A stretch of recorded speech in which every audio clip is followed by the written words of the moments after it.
Welcome to On the Edge, brought to you by Elite Sales Edge with your host, Stephen Brown.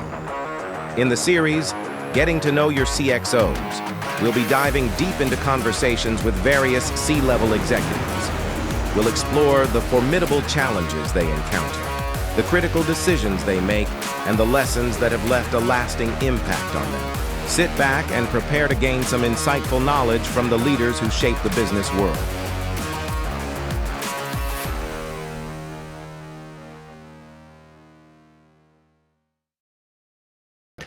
Good afternoon, and welcome to another episode of On the Edge. I'm your host, Stephen Brown, and today our guest is Dan Picker. Dan is a seasoned technology executive with more than 30 years of experience in wireless infrastructure and devices, medical devices, software, and application design. He has held various leadership roles in prominent technology companies, demonstrating a strong track record of success in each position. Dan served as the head of wireless platforms for Nokia's industry-leading CDMA phones. As the CTO of PureWave Networks, he helped pioneer the world's first high-performance small cell base stations. He has also held CTO roles at Redline Communications, Mercury Networks, and Inseego. Dan served for 2 years as the chair of the International Wireless Industry Consortium Small Cell Working Group, and has worked with the U.S. government to help develop better international wireless standards for secure manufacturing, input, and export. Dan is currently the CEO of Blue World Solutions, Inc., a technology consulting and product development company he founded in 2014. The company provides executive leadership consulting services to wireless technology companies and to large pharma companies working on medical devices. Known for his deep background in wireless technologies, Dan has always worked on the leading edge to drive product innovation. Dan holds a PhD and MS degrees in electrical engineering, communication theory and systems from the University of California, San Diego, and a BS degree in electrical engineering from UC Santa Barbara. He also holds over 20 wireless technology patents and publications. His broad range of expertise and experience has consistently delivered the best possible results and quality for his clients. Dan, welcome to On the Edge. We are glad to have you. Stephen, thank you very much for having me today. You bet. Well, that is a serious resume, sir. Would you like to take a few minutes and introduce yourself on the informal side to the audience? Sure. Well, thank you very much again for having me today. And that was a generous introduction. Thank you. All I can say is that I've tended to work towards CTO roles for a lot of my career. If it wasn't the title, it was what I was doing, because I love the technology, but I love the technology, seeing the technology get transformed into a product. I'm kind of, anybody who knows me knows that I'm kind of a little different than some CTO types in the sense that I kind of like people as well. So I like to understand, as well as technology. So I like to understand what kind of makes people excited. I've always thought that innovation is kind of building a product or a concept that people didn't know that they couldn't live without, right? So they may have never thought of it before, but once they've seen it, they've said, oh my God, I can't live without this. That is the sort of thing that has always driven me to either consumer-oriented companies or companies that support consumer-oriented technology. Very cool. That's the key. Technology is one thing, but unless it's relevant to people, it's just going to collect dust on shelves, right? And how fun is it to watch people's eyes light up when maybe they're seeing something for the first time, or you're presented with a tough challenge and you deliver it to them, and that's awesome. Well, thanks for that, Dan. Yeah. So let's get right into it. So, a person out there is starting their first posting as a CTO. What advice would you give them about getting into that role to start off on the right foot? Yeah, well, that's always a big day. The first day, new company as the CTO. A lot of responsibility, a lot of weight on your shoulders, but boy, a lot of excitement to come. So, what I always say in this case is the first thing you have to do is assess your assets, right? What are your assets? What do you have to work with? What is the technology that the company has already developed? What is the roadmap that they've already developed? Do they have customers? Do they have a potential customer base? Interview people around you. Learn, meet the team, obviously, but especially talk to the sales team. If there is one at that point. Talk to the sales team, understand the technology and the products, what's selling, what's not, what's hitting the mark, what is not hitting the mark. Understand the current strategy, because your job as a CTO is going to be to develop the strategic plan. And you should be able to start working towards what a strategic plan will be once you can understand the current strategy. And I would say a really important thing when you're assessing your assets and assessing the products that you have and how they're hitting the mark or not is to look for some low-hanging fruit to start out with. Right? So some low-hanging fruit will help to get your momentum going. It'll help to establish that. It'll buy you some credibility with the company. You get your team working with you, and rather than saying, who is this guy, right? Or who is this person who's in the role right now? And I think that's also important to understand that, different companies kind of put a CTO in different boxes. There's the pure CTO, strategic, and work on the technology and hand it over to engineering, and then VP of engineering kind of takes it from there. That's a fundamental difference. A CTO owns the technology, a VP of engineering executes on that and turns it into products, but it's rarely that delineated. Usually those two roles work very closely together and cross paths with each other, or it's very common that the engineering department is underneath the CTO as well and reports. There's different ways of doing that. But I would say that pretty much covers it. Nothing earth-shaking there. I think that one of the big takeaways is learn what you need to be able to improve the roadmap from what it exists today, whether it's a technology roadmap, a product roadmap, or both, and look for those low-hanging fruits. Yeah, that's great. I picked up on something early you said, and having worked with you, I've witnessed this.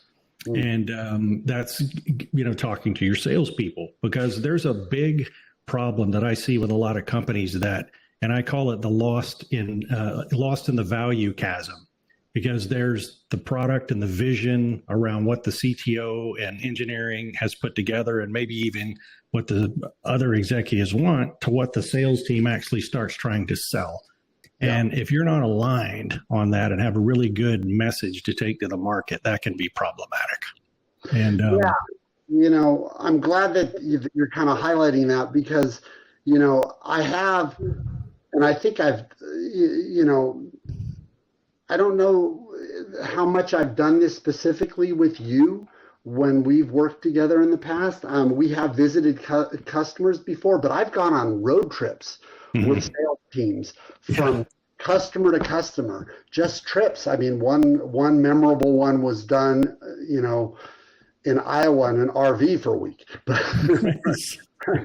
we went from customer to customer, just understanding what works, what doesn't work, what could be better. Hello, I'm Dan. I'm the new CTO of this company, and I'm here to make things even better than they are today. And I think you build trust with the sales team by doing that as well. Yeah, absolutely. Good stuff. Yeah. And giving customers direct input on the product's direction in the beginning, I think, gets everybody's buy-in. So having the right leadership team and people in place is critical to any company's or team success. Can you talk about, in your mind, what makes a good leader and how you go about building a team? Yeah, so obviously the team is where all the importance is, right? You can never put too much importance in any one position or one person. So the worst leaders, let's start with that. The worst leaders are the ones who already have all the right answers, Oh, right? true. Yeah. They're the ones, right? The worst Let me leaders, tell you a question, right? right? Exactly, right. The worst leaders feel that they don't really need a team and are in fact a little bit annoyed by the fact that they have a team at times, do anything but get their coffee for them. So really the best leaders have a view. And in fact, one thing you'll know as you're talking to CTOs is a CTO always has an opinion, always. Yeah. That's how they got where they are by talking and having an opinion, and eventually somebody says to kind of put your money where your mouth is, and if you're going to talk the talk, then walk the walk. But so it's important to understand that a CTO has an opinion, but that opinion should be challengeable. They should not be the only opinion. And so a good leader and a good technology leader really wants to expand the innovation by bringing in the points of view of everybody. And that doesn't mean just the technical people, right? Mm-hmm. Right? We're building products, and my love is to build products for the consumer. And therefore, you want input from everybody. So you want to get a team put together that thinks that same way. So they should be innovative people who want to collaborate, who want to work together, and who believe that the customer and that the consumer, has a part in defining what the products are that'll be important.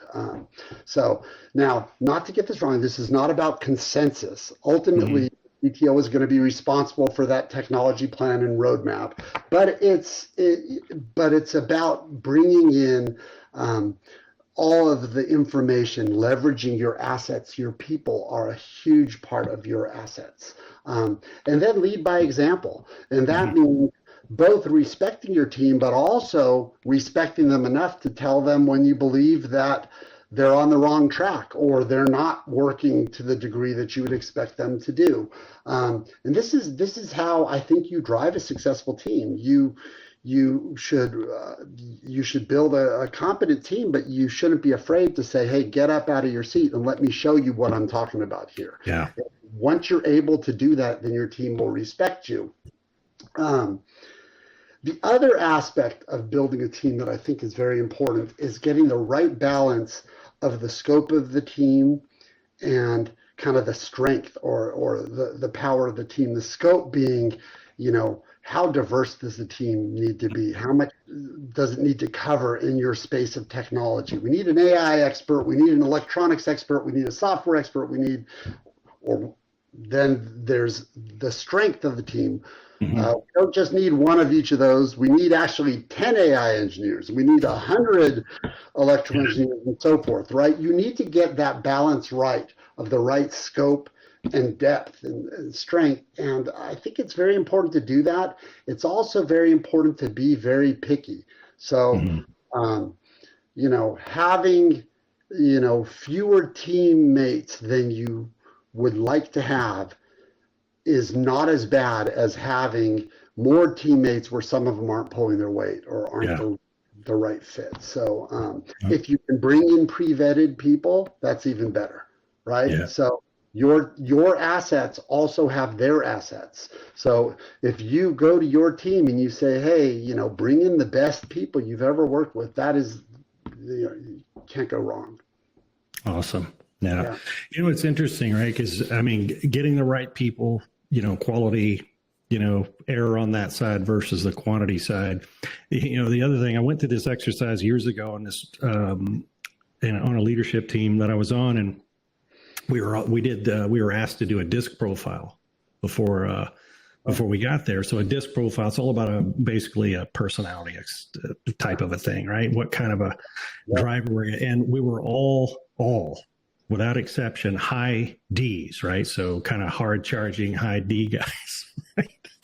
Well, that's problematic because if everybody's all high D, well, better be right because there's nobody to challenge the questions or stop, right? It's, you need those differing opinions, sometimes almost those quiet voices that pipe up every so often and go, well, are you sure about that? You thought about this? And to kind of challenge that thinking, to create balance. And I found that very, very eye-opening for me. Yeah, it's funny when they do those personality tests, like, Myers-Briggs or whatever, Mm-hmm. and these various things, teams, I've been through several companies that have done this, and the companies really are looking for a diverse set of Mm-hmm. people through those, right? They don't want too many of one versus the other because you need that complement. So, Yeah, the yeah, tension of two. Awesome. yeah, All yeah. right. Well, one of the unique things that I think the ramifications of this are going to be rolling out for probably years to come. We're going to continue to learn from it. Is we were at a company and we were leading through a very difficult time, a global pandemic. Mm, So leading and making tough decisions is challenging enough. Then yeah. you throw in a global pandemic on top of that, it adds a whole nother degree of challenge for you. But just can you take the audience through, when your decision making approach, and then in general, and then maybe when you're up against a challenge and you have to make a tough call, do you have a frame of reference you use for that? Yeah, and boy, I remember the the pandemic, and and one thing that kind of stands out in my mind about that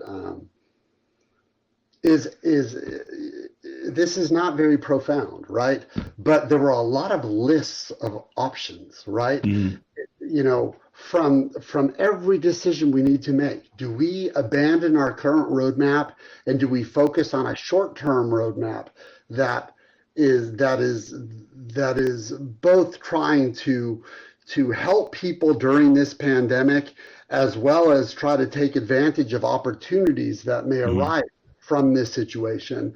And what are the risks of doing that? There were simple things like, do we let all of our employees work from home? When do we need to start bringing them back, and to what mm, degree, and so forth?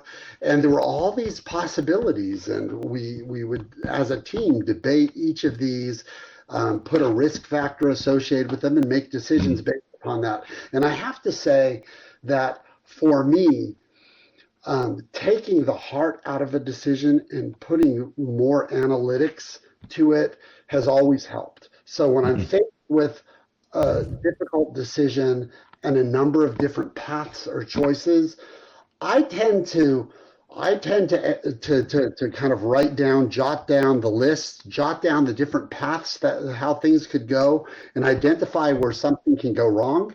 mm. And then if I can't figure out a way that I would mitigate that if that were to happen, then that's probably not a good path. And if you could do that with, again, leverage your assets, right? Yeah. Take your team, bring them into a room, bring out your whiteboard and start charting this process out. I know it sounds boring, it sounds cliche, but this process works. Uh, Mm, and you know, and it brings me to a line of talking that I do often, which is in the medical device field, which is one of the fields in which I work. The cost of a mistake can be very high. yeah. The cost of a mistake can simply be very high, and because of this, you tend to build this rigor in your decision making, right? If Mm, something is going wrong, do you proceed down that path and hope that you can rectify it later, or do you immediately start looking at how do we mitigate this issue and get to the quickest solution you can, and you start to do that preventatively way mm, early on. Now, you can't predict, a difficult situation such as a pandemic is going to happen. right. That's very unusual. But that's one extreme example of many difficult positions you can be in. The better you can be ready for those before they happen, the better off you are. So I would say that a CTO and a CTO's office should not be a stranger to risk matrices, which Mm, means assessing what are the things that can go wrong and how do we mitigate those things and look at them ahead of time. And what you'll see is when you lay your decision paths out, you'll immediately be able to knock some of them off in that way. And then even on the paths that are left, you'll make some choices together as a team and you'll follow them. But when something goes wrong or when you encounter something, chances are you've already pre-thought through some of how you're going to deal with that. And I think that can be very helpful. So my final statement would be to reiterate, to make it less about gut feel and more about science. Yeah. No, I get that. Yeah. Let the data drive your decisions, right? Because, point of view and opinion will get you not very far. Yeah, exactly. Data will get you there. Absolutely. Yeah. So the next question I have is about AI, and that we could probably have a whole session just on AI. It's just, to me, fascinating. But what are your thoughts on AI? And I mean, again, knowing it's a broad topic, but just what do you think about the impact it's going to have on us in business and even in our personal lives? Oh yeah, I mean, okay, obviously, I think AI now is what the internet was, 25 years ago, right? The kids in school, their teachers wouldn't let them use the internet, and then they wouldn't let them use Wikipedia and so forth. No, you need to learn to use an encyclopedia. You need to go to the library, and then pretty soon, right? It was like, okay, well, obviously, it's an amazing asset to have. And AI is kind of there right now, right? There's some abuses. It's being abused, and people want you to write your own essay, and don't let it do the. All that's going to wash out, because what it's going to do is it's going to lift the platform way up, right? From which we innovate, from which we work, right? It's not going to prevent us from making progress. It's going to lift that platform we're standing on to be that much higher for us to innovate from. So I think it's super exciting. It's a little scary here and there as well, but it's super exciting. It's super exciting. What I found, so I've worked with AI a considerable amount already in my career for very specific use cases. But one of the things that I think is interesting about AI for a more general business use case is AI can be very good at quickly analyzing and finding non-intuitive correlations in data. So if you have you have facts and data and stuff that you brought in. If you're in a technology company, maybe you've gone out and you've tested things in the field, or you've tested it with customers, and you've brought back all kinds of data. Rather than sitting there and looking, AI can be very good at really looking at data in different ways and from different angles and finding correlations that a human being may not find, and in much shorter amounts of time. So I think that could be taking data back from the field if you have field deployments, if you have testing, customer feedback, KPIs, so key performance indicators related to your product and so forth, and even analysis of market data. So set it loose, analyzing the market, right? For sure. God, there's so much that I think you could do with that. And then it can collect data. So I've worked in computer vision before. That's a form of collecting data and alerting and so forth. And it's funny, dashboards have always been a big thing, right? I mean, everybody in business likes dashboards, right? I have to admit, 20 years ago, I even thought about starting a company that just specialized in doing dashboards for companies. Hey, dashboards are great, but what's even better than a dashboard? An intelligence that just lets you know when something goes wrong, so that you don't have to wait all your time looking at all the things that are going right, right? And making sure you don't miss when something goes wrong. It's great, and AI is great at that. AI can track all this stuff, and let you know when something goes wrong. So, you can tell I'm excited about AI. Yeah, awesome. Yeah, me too. I mean, I'm on the sales side of things, but to me, it's the elevation part. I think is so key, right? It's going to I think it's going to free up so much time for people to really start focusing on the stuff that matters and use those tools to help you It's going to geometrically improve lots of things in our lives. And yeah, we'll get by the Skynet fears and all that other stuff, just like we did with, the internet and everything else that was going to kill us. But yeah. There is. And I think people are going to come to terms with it. I saw a meme the other day that said, I don't want AI to write my essays for me. I want it to do my dishes and do my laundry so that I can have more time to write my essays myself, right? Right, nice. I'm trying to figure this thing out, but everybody's going to come to terms. Yep, it's awesome. So you served on several companies. Tell us about some of your most memorable experiences and what you took from them. Yeah, well, I've had good and bad experiences. I would say, I could give a few examples. I think I already gave one today where I spent a week driving around in an RV with a sales. That's awesome. That's great. That was a fun one, I got to say. Mostly, but I've had some interesting things. I had a company that had I got called in to a meeting with a potential customer. It was a very large company, one of the largest companies in the world. They called us into a conference room and they basically said I was ready with a pitch deck and ready to explain all of our technology to them and hope that maybe they'd become a customer or an acquirer or something big, a big company. And they just stopped me short and they said, we already know everything about your roadmap. We know everything about your technology and your roadmap and so forth. That's why we called you here. We don't want the product that you built. We want you to make a variation of it for us for a project that we're doing. Oh, cool.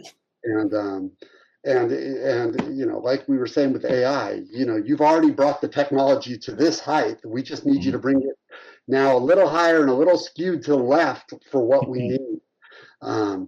And that was really interesting. And they came through with a lot of money to back us up and to do this and so forth. And I say that was a pretty wonderful experience. I mean, it had its ups and downs through the project.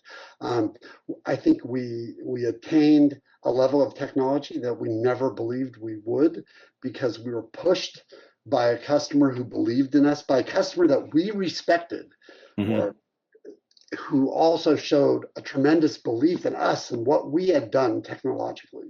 And that not only was it an ego boost, but it was a motivation boost, right? It made us feel like, wow, they believe we can do this and we think this is impossible, but I think we can push forward. And we achieved probably what we had thought, a year before was impossible when they approached us. I think that was a great learning experience for me as a leader in the company, that we embraced it. I had to bring back that meeting to the rest of the company and have them all in turn tell me it's impossible, but we worked through it and we made it happen, achieved great things. I think that was great. Awesome. I'll talk about one bad thing since we're on this. Okay. And this goes back to good leaders / bad leaders. I once had a CEO that used to tell tall tales. I'll be generous to him and say he used to tell tall tales to customers, prospective customers. And then he used to kick me under the table when he thought there was even a chance I may come through with a kernel of truth. Right? Oh, geez. Literally physically kick me or step on my toes and so forth. And if he sees this podcast, he'll know who he is.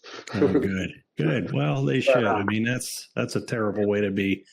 Holy smokes. The whole, you got the whole the whole ball of wax is here. You're going to see everything in your career. So, no.